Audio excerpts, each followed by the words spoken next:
कि पिछले दिनों यह चर्चा बड़ी जोर शोर से चली।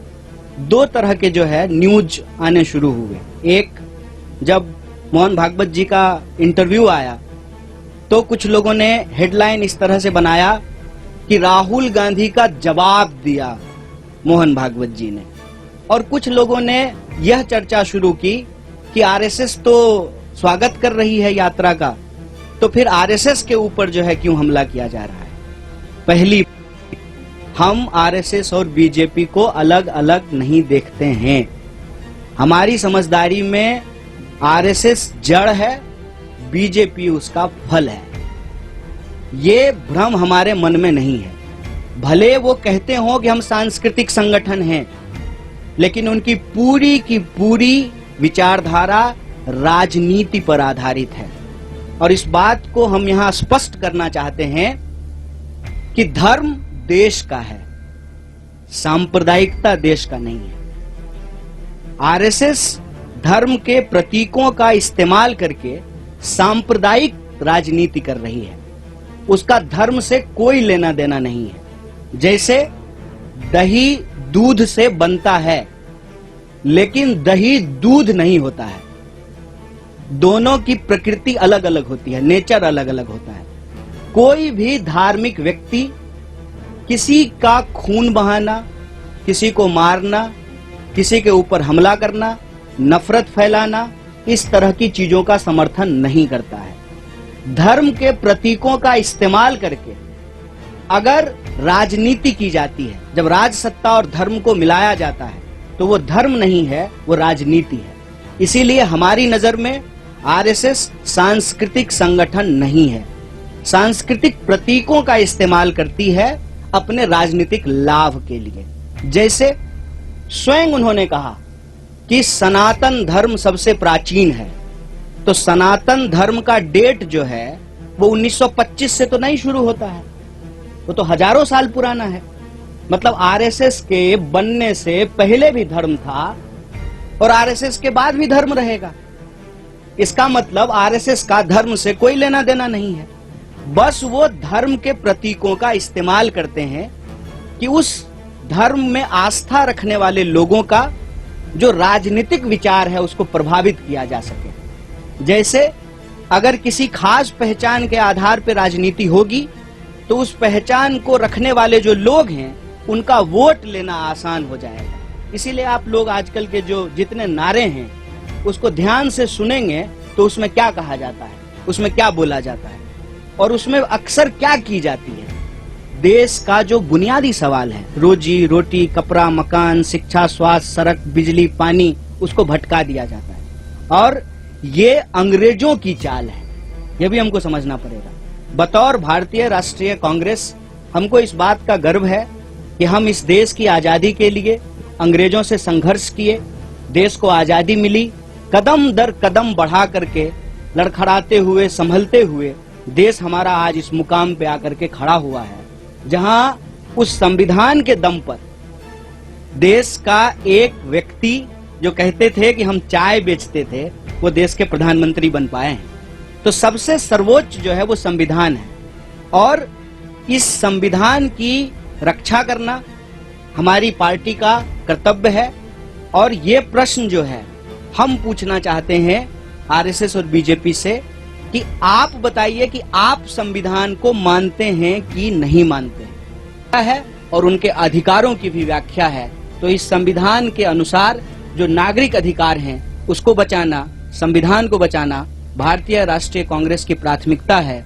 भारत जोड़ो यात्रा, जैसा कि बार बार जयराम जी भी बोलते हैं कि हर बिंदु को लेकर के, चाहे वो राजनीतिक हो, आर्थिक हो, सामाजिक हो, हर बिंदु को लेकर के चल रही है। इसके अंदर यह बात निहित है कि हम यह सारे जो काम कर रहे हैं वो संविधान के दायरे में कर रहे हैं, और हमारी विचारधारा इस देश का संविधान है। और इस देश की संविधान के प्रस्तावना में जो बात लिखी हुई है, हम भारत के लोग भारत को एक प्रभुत्व संपन्न, समाजवादी, धर्मनिरपेक्ष, लोकतांत्रिक गणराज्य, गणराज्य का मतलब होता है कि नागरिक सबसे प्रमुख होते हैं, और नागरिक अधिकारों को रक्षा करना हमारा सबसे प्रमुख जो है दायित्व है, जिम्मेवारी है। उस पे अगर कोई भी अटैक या हमला होता है तो हम इस बात को लेकर के कोई कंफ्यूजन में नहीं है कि बीजेपी अलग है, आरएसएस अलग है। अगर बीजेपी और आरएसएस अलग अलग है तो आप मुझे बताएं कि इस बात को प्रचारित क्यों किया जाता था जब प्रधानमंत्री शपथ ले रहे थे कि इन्होंने 42 साल आरएसएस की सेवा की है, ये जो है स्वयं सेवक रहे हैं। तो हमारे दिमाग में ऐसा कोई भ्रम नहीं है, हम दोनों अटैक को एक ही अटैक मानते हैं। और यह जो बचाव किया जाना शुरू हुआ है कि नहीं आरएसएस तो हमला नहीं कर रही है, तो उस पे हम यही कहना चाहते हैं, आरएसएस अगर हमला नहीं कर रहे तो बहुत अच्छी बात है, लेकिन आरएसएस की जो विचारधारा है और जो कांग्रेस पार्टी की विचारधारा है वो आपस में विरोधी है, विपरीतार्थक है। वो एक ध्रुव पे खड़े हैं, हम दूसरे ध्रुव पे खड़े हैं।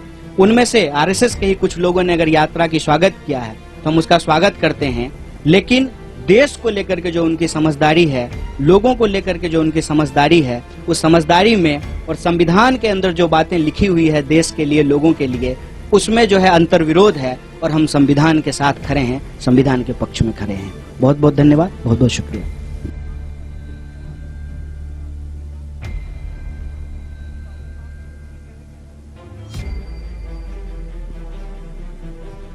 नहीं, ये मैंने आपको हिस्टोरिकल फैक्ट बताया है कि रिव्यू कमेटी बनाई गई थी जब वो प्रधानमंत्री बने थे। संविधान में संशोधन होते रहे हैं और अभी आप देख रहे हैं कि इसको लेकर के बहुत विवाद चल रहा है कि अभी जो है एक कॉन्स्टिट्यूशनल पोजीशन पे बैठे हुए व्यक्ति ने जो है स्टेटमेंट दिया, उसके बाद जो है ये बहस हो गई कि सॉवरेन क्या है, पार्लियामेंट सॉवरेन है कि कॉन्स्टिट्यूशन सॉवरेन है। तो अल्टीमेटली तो पार्लियामेंट कैसे फंक्शन करेगी ये बात भी तो कॉन्स्टिट्यूशन में लिखा हुआ है। तो कॉन्स्टिट्यूशन तो सबसे ऊपर है। संविधान में भी अगर आपको कोई रिव्यू करना है, उसमें कोई संशोधन करना है, और संविधान के कई संशोधन हुए हैं, उसकी बात भी तो संविधान में ही लिखी हुई है।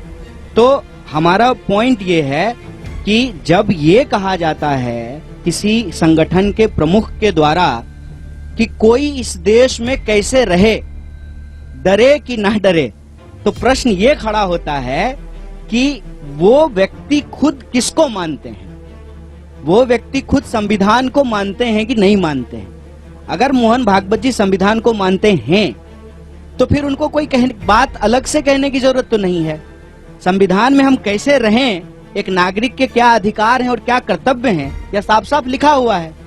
हमारे संविधान में ये लिखा हुआ है ना कि इस देश का नागरिक होने के चलते आप अपनी धार्मिक मान्यता और विश्वास को मानने के लिए स्वतंत्र हैं, तो साफ साफ लिखा हुआ है। तो अलग से ये बात कहने की जरूरत क्यों पड़ रही है। अब प्रश्न उठता है कि संविधान मानते हैं कि नहीं मानते हैं। अगर नहीं मानते हैं तो फिर उनकी सरकार जो है बीजेपी की, उसको इमीडिएटली बाहर हो जाना चाहिए, क्योंकि वो सरकार तो संविधान के तहत बनी है, चुनाव के तहत बनी है, लोगों ने वोट दे करके बनाया है, और कसम भी तो संविधान का ही खाए होंगे ना। सारे एमपी, सारे मिनिस्टर, सारे चीफ मिनिस्टर, प्राइम मिनिस्टर, कसम तो संविधान का ही खाया है ना। अगर नहीं मानते हैं तो फिर संविधान का कसम क्यों खा रहे हैं। तो ये अंतर विरोधी बात है, हम ये कह रहे हैं। और ये अंतर विरोधी बात क्यों बोली जाती है, उसके दो कारण समझना जरूरी है।